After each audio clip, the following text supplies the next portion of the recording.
الجو حر جدا ومليان رطوبة، وأكيد كلنا بنروح أشغالنا أو بنقضي مشاورنا وبنركب مواصلات كتير. أصعب حاجة إنك تركب مواصلة ويكون الناس ريحتها وحشة بجد.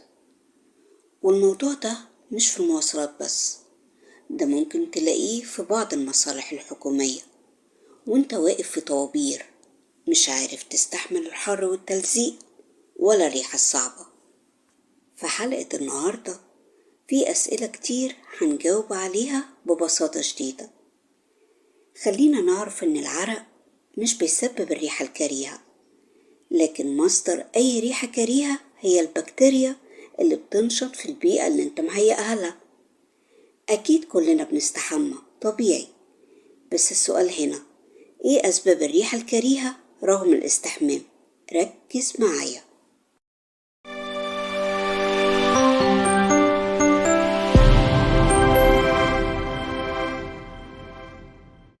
من أهم الأسباب التوتر والإجهاد النفسي الشديد مع ارتفاع نسبة هرمون الكورتيزول في جسمك، ده بيسبب ريحة كريهة. وتغيير الهرمونات جوه جسمك وخصوصا في سن المراهقة، ولو انت وزنك زايد ونسبة الحرق في جسمك قليلة، ده بيسبب ريحة كريهة. انتوا متخيلين ان ريحة عرق الست بتختلف عن ريحة عرق الراجل؟ وده بسبب الجينات الخاصة بالراجل والست. نسبة العرق عند الست أقوى علشان فيها نسبة عالية من الكبريت. وهنا يجي السؤال، إزاي نقدر نحل المشكلة في إننا نتخلص من ريحة العرق؟ هنستحمى على الأقل مرتين في اليوم بمية فترة، علشان المية السخنة بتفتح مسام الجسم والمية الباردة بتقفل مسام الجسم.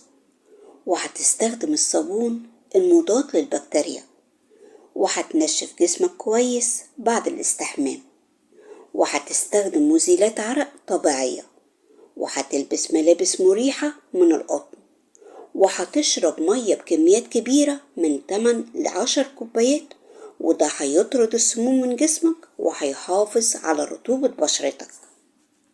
هتقلل من شرب المنبهات، ولازم تخلي بالك من نظامك الغذائي في انك تقلل من اكل اللحوم الحمراء والاكل اللي فيه دهون وزيوت كتير وتوابل. وخلي بالك من نقطة مهمة جدا، لو كانت رجلك بتعمل ريحة وحشة فلازم تعالجها وترشها بأي حاجة مضادة للفطريات. ولو بتلبس شراب لازم يكون من القطن، ودايما شراباتك تكون نظيفة. الشراب اللي تلبسه مرة هي مرة، تغسله وتلبس غيره. وطبعا مش هنسى أقولك لازم تقلل التوتر والقلق اللي جواك في إنك ترمي كل حمولك على ربنا سبحانه وتعالى. الخلاصة، حلو جدا إننا نهتم بشكلنا، لأن ده بيفرق في حياتنا كتير. أكيد طبعا الانطباعات الأولى تدوم، لكن الأهم من كل ده إن إحنا تبقى ريحتنا حلوة. مينفعش تكون ريحتنا وحشة ومينفعش نضايق الناس.